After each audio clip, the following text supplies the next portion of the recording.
So this is a piece of art that I've done for this exact purpose. I tend to use a different thing to other people. I actually like to do my references on the paper first, and then I like to import them and then go over it for the details.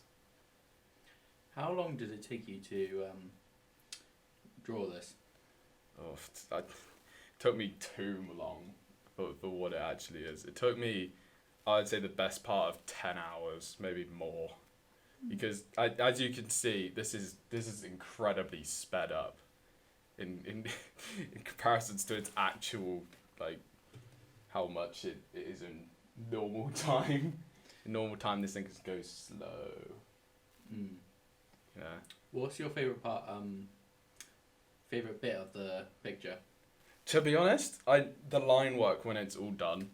I just really like the line work when it's all done. I use a technical pen, and I just change the sizings of it as I go through.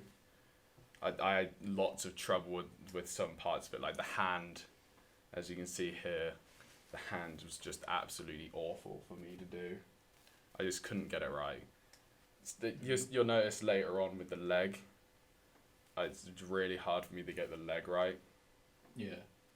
Yeah, it took a few fair tries to get that. I actually did the reference art for this a long time ago. I think I did it like 2 years ago in one of my notebooks, and I was like, I'm gonna do that in digital and make it look all nice and everything. And I just never did, and so I figured this would be a good piece of art to use for this. Yeah. Interesting. It was either this or I did one of my other character designs. There's me getting rid of the arm. Spent most of my time doing the arm, and then I was like, just get rid of it, you know? Don't need it. I was really fond of how the engine turned out. The supercharger on top that she is riding, of course. My thoughts for this one were like Mad Max-esque apocalyptic scenario. Here's me trying to do a foot, and it just fails. I end up modifying it later on when I'm adding color and detail. Yeah. Because it just doesn't look right to me. There's just something I need to learn. Well, when I did this, I didn't really use anatomy, so the proportions aren't the best for it. It was just all a freehand thing that I just did straight on the time. So yeah, there's the engine block with the supercharger, and I was very fond of how it came out with the bent up pieces of metal around it. Something I really liked. What inspired you to create this?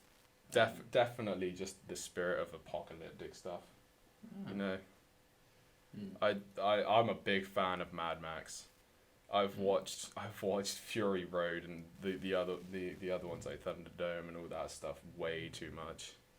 I saw Fury Road. I think it's over 100 times. In the course of my life at the moment, I was just such a big fan of it. Yeah. It was different to the usual Mad Max films, but it was decent. Yeah, there's me still struggling with a goddamn foot. This is later on. This is the part where I just completely got rid of the first partial thing of the foot and was just like they can just stand on it on the glass, and then I was like, we don't really need glass. Glass would be short supply, so I was like, let's just chuck in some metal plates, make it armored, you know. One thing that I always find really hard with cars is wheels. If you look, the wheels, they never really match up. I really need to do something about that. But every time I draw a car, it's always the wheels. The body I can do fine, you know, mediocre. I'm not very. This is where my friends came in and got up my fucking book. They started writing everything everywhere. Yeah. So I reworked the face because I noticed that the hair sloped across the head. So I was like, I've got to change that somehow. This is me taking another crack at the hand. I spend way too much time. I was sat in my chair looking at my hand while I was holding a a can. Like, how does my hand move around this object? And I feel like that helped me. But then in the end, I was just like, because doing that's helped me before in the past. And if you ask like a few artists, they'll say that visualizing that stuff is kind of hard. So you just got to look at it in real life. This is one of my favorite things to do with the line art. This is the detailing section. So I've done the rough line work and everything, and then I'm like, let's go through, refine it, make it look more beaten up and everything. So I just like put some patches in the clothes, rips in the leather, dings and metals and in the metal parts of the armor and everything. I just go through it all. Just putting in some more detail. Yeah, pretty much. It brings it out of the page, I find. Makes it look like they've got some form of story. Like they've clearly hurt their arm, or I'm adding a little plaster and some stitches. It's just little things like that just help get the across that this is a person. They have had a story before.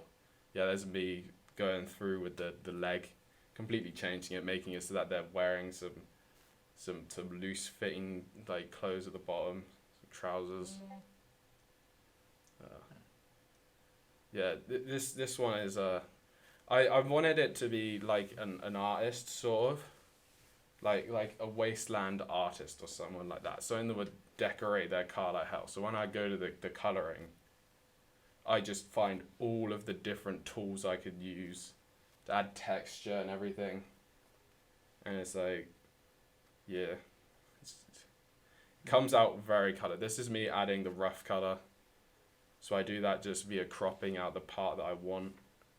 And then just going through with the colour, just filling it in. Erasing anything that's not supposed to be that colour. I did this all on a separate layer to the lines. So I was cropping the lines, and then I was just straight up putting them in a layer above it. And then I had another copy of the lines that were thicker above that picture, so it wasn't all choppy and everything. Yeah, once you add colour to stuff like this, it gets a lot more detailed. Yeah. Like, you can see none of this stuff matches. It's all just junk pieces they found lying around because everything's in short supply and everything, you know? Yeah, as it's for the apocalypse. Anyway. Yeah, it's the apocalypse. There's not gonna... You can't just go down to the local Home Depot. Yeah, so this is me doing the stuff with the... I had an idea for the door, and I wanted it to look sort of like a caution logo, so I put the white stripes on it because I thought that would look quite cool, because I noticed they put it on a lot of rally cars. I figured this would be like an off-road car, but I feel like the reason why I didn't put dirt on the engine was keep it clean. Yeah, I feel like people have so little with engines and that they would like polish and keep it clean. Just like keep it running. Keep it real nice and clean though, I feel like. Because you won't get another one. It's like the main showpiece of the car is the engine and that. I do put a bit of dirt on it just to, keep it up a bit, and then I slap some colour on it because I feel like they would just spray everything with colour. Yeah. If they were doing it. You can see me in a minute. I'll start adding colour to the actual character. Just spray paint everywhere. This is me adding scratches to the engine. If you look closely, you can see the little scratches on the engine appearing. Yeah. Yeah, I was doing that with a dry brush. I went over pretty much the whole thing with a dry brush, and that took me forever. It was just me doing little lines. Yeah.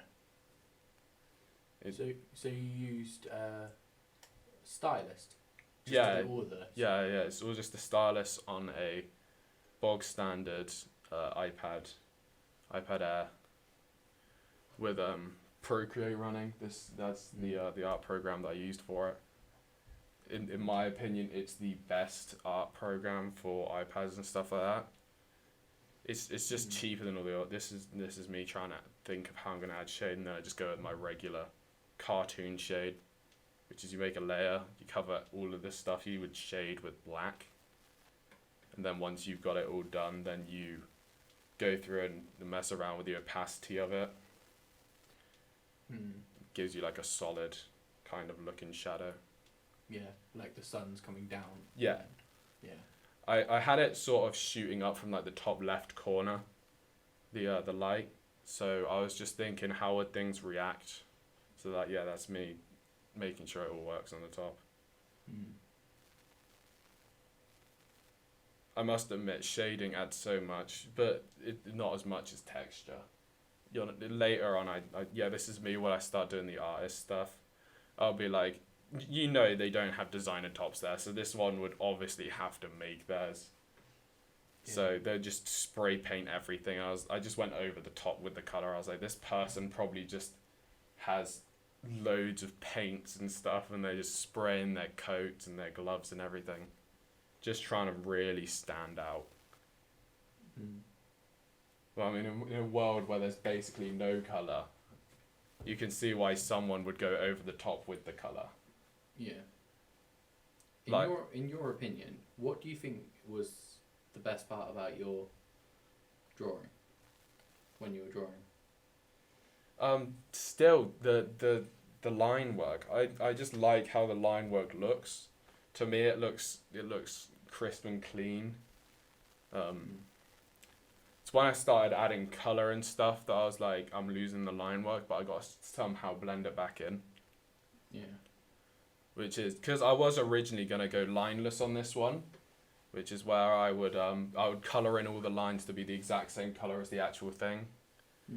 But that would have just taken way too long. That would have turned it from like a 10-hour piece into like a fucking 18-hour piece. Yeah. Because when I do, I'm a perfectionist when it comes to art like this. Like this one isn't my best, I wouldn't say, because I tried out a lot of new things with it, a lot of new brushes and tools that I had at my disposal to just absolutely cake it in so much color. I really shine where I do drab stuff with basically no color, but I just thought it would suit this one as I thought that this would be quite cool to just have just someone that's just so obsessed with color in a world where there's barely any, and it's just all dusty roads and deserts, no water, no nothing. So I just thought it'd be an interesting premise. What would you do if you had a chance to improve it? Would there any be... I think I would make it lineless, just because I feel like it's quite bold and stuff. I would also change the background a bit. If you noticed, I didn't put much work into the background, because while I was doing this, I was putting so much time into the person. I was like, most of the vocal points are gonna be, I made it so that they're holding a flag, because I thought that would look quite cool. And like in the movie Mad Max. Yeah, just a bit more color, because don't have enough of that. And I was like trying to dirty it up. I was trying to make it look like they were going through the desert. I was trying to make it so that it looked like it was turning to evening or something, trying to add texture. Like a small sandstorm? Yeah, sort of like a small sandstorm. And so I just added more. I went through with the dry brush and went over the whole thing in multiple colors to make it look like sand was being blown in the wind. And so that's my interpretation of what this person would look like, And I thought it came out pretty good. Not my best work, but also not the worst. Really, that's good.